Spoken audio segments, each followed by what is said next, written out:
Magandang araw po sa inyong lahat mga kababayan at welcome back dito po sa ating munting channel Pinas News Review, kung saan nare-reviewin po natin ng mga mahalagang balita dito sa Pilipinas.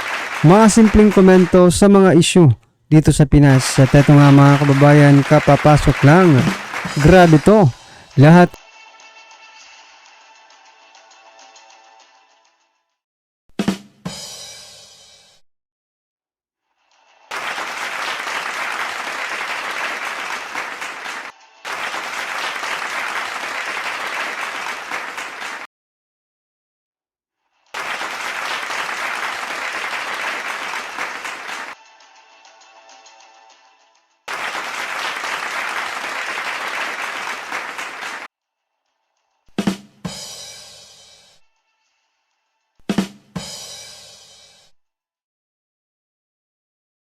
Pag-usapan natin ngayon ang kumakalat ngayon sa social media na petition letter ng mga active soldiers demanding for the resignation or patalsikin na ng Pangulong Marcos si Secretary Gibo Teodoro ng National Defense.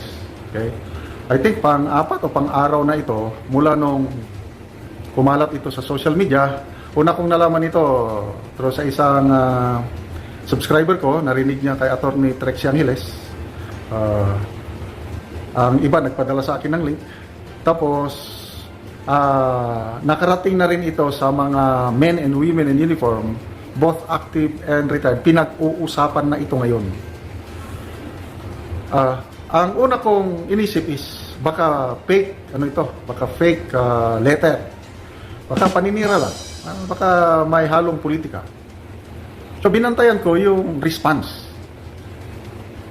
Hinintay ko na magpahayag ang Office of the Secretary of National Defense kasi napakatindi yung mga accusation. Isa-isahin natin mamaya. Matindi. So hintay ako ng hintay kung may statement ang DND tungkol nito. Wala. Pati rin ang Malacanang kasi supposedly, lumalabas na ito, open letter ng mga sundalo sa Pangulong Marcos. Bakit hindi nag-respond? Walang press release ang Presidential Communications Office tungkol dito. I don't know, baka ako lang ang hindi nakakalam. Kailang minomonitor ito. Bakit sobrang tahimik ang Office of the President? Bakit sobrang tahimik ang Department of National Defense, even the Armed Forces of the Philippines? Naghihintay ako ng pronouncement tungkol ito. Wala. So, dahil hindi sila umiimik, ibig sabihin, baka totoo. At nahihirapan silang i-counter ang sinasabi sa sulat. Okay? Ang una ko kasing hinanap, sino yung mga nagpirma? Kasi dito sa umiikot, yung plain statement lang, tapos hindi na inilagay ang pangalan. Kaya lang, naisip ko rin, baka ito, ayaw nilang masyadong maano yung mga pangalan nila. I don't know kung totoong may sulat na ganito, kung may nakaperma ba yung dumating sa office ng Pangulo. Kasi kung may pumirma nito, nako, delikado ang military career ng mga pumirma. Most likely, baka anonymous letter ito. Dahil delikado, itong mga active na sundalo na ganito magpakalat ng ganitong akusasyon. Okay? Pwedeng, kalang, binasa ko ng maigi yung content. Nako, yung sinasabi nilang sitwasyon, sa aking obserbasyon lang, sa aking mga feedback na natatanggap, ganun nga ang pangyayari. Unahin natin yung failure na RORE noong June 17. Lumalabas dito sa sulat o sa reklamo na si Secretary Gibo lang ang may pakanan nito against the wishes o against disregarding the opposing comments from military planners and strategists at the AFP and PNP. Sa aking obserbasyon lang, grabing pagkapalpak ang RORE na ito. na nagresulta ng pagka-humiliate sa ating mga Navy SEALs o yung fragment, yung SOG, NAVSOG, Special Operations Group. Mga ano ito, mga matitinding sailors natin ito. Sila yung dumali noon kay Abu Sabaya sa Abu Sabaya ng Abu Sayyaf, yung spokesman noon na grabe. Magagaling itong mga sundalo na ito. At sinasabi dito sa sulat na sumunod lang itong ating mga Navy fragment o SEALs ng utos na huwag magpaputok. Anong nangyari sa kanila? Na-humiliate sila. At nagkaroon nga ng sabi nga yung post ni retired General Orlando De Leon ng Philippine Marines, anger is brewing. Kumukulo ang galit ng mga sundalo. Dahil sa failed Rory na ito at itong alleged sulat na ito, reklamo, si SND ang may pakana. Okay? So, bakit hindi sagutin? Kung hindi sana totoo, that's not true. Wala, hindi ko, ano yan, wala akong kinalaman yan. Pinag-usapan yan. Ito pa, ang sinasabi dito sa sulat hindi ipinaalam ito sa National Task Force for the West Philippine Sea. Hindi ipinaalam sa other government agencies. Sinikreto. Dahil, sabi sa sulat na parang gustong magpasikat ang secretary, kung naging successful, pabor sa kanya, paano? Na failure. So, grabe talaga. Yung nangyari na nagkabuhol-buhol, yung pahayag sa media, nakasulat din ito, yung this is precisely why it took so long for any of the government agencies to issue a statement. Nauna pa nga ang ano nito nauna ang China na nagsalita tungkol nito, press release, na natalo tayo sa narrative kasi pinalabas na ng China na tayong nag-provoke. Tapos, ang sagot lang ng AFP is misleading daw. Kailang hindi naman dinitalye. Kulang talaga sa transparency ang operations na ito. Parang may itinatago. Kaya yun, nagkabuhol-buhol ang pronouncement ng nakakayay. 5 days after na incident, nagsalita ang chairman ng National Maritime Council, Executive Secretary Bersamin, Little President, sabi niya, aksidente lang, misunderstanding lang. Ganon din, yung spokesman ng Commodore Tariela, spokesman ng West Philippine Sea, ganon din, aksidente. Doon na sila pinutakti ng reklamo dahil imposibleng aksidente yun. Imposibleng misunderstanding. Yan, nagkaiba ng pronouncement, ibang sinasabi ni Secretary Chodoro, iba si Secretary Bersamin, hanggang nagpatawag na ng hearing sa Senado itong Senator Jaime. Doon napag-alaman na official record. It was not an accident, it was a deliberate action, deliberate ramming. So, hanggang Pangulo, wala rin. Ang tagal mag-rispa ng Pangulo. So yan mga kababayan. Kayo ba ay payag?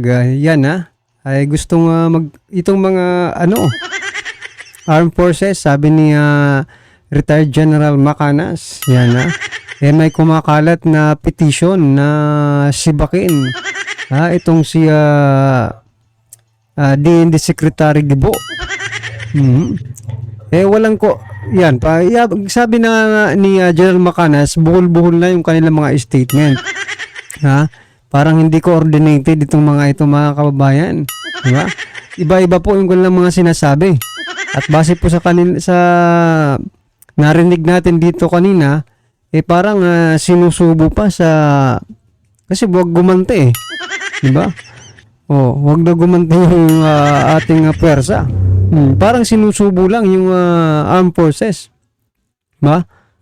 Oh, wag gumanti eh, ano yun? Pain lang kami, ganon. Tinapain nyo lang kami dito, hindi kami gaganti, kaya nagalit. Oh, di ba? Kaya mga kababayan, dapat na po talagang pag-isipan, no? Kung seryoso ba talaga or hindi, or di ba? Ginagamit lang tayo. Sana naman na di ba, wag na po tayong magpagamit. Mismo nga yung nanggagamit sa atin umamin na hindi nila kaya ang China. Di ba? O tayo pa kaya? Umamin na nga po sila na hindi nila kaya ang China, mga kababayan.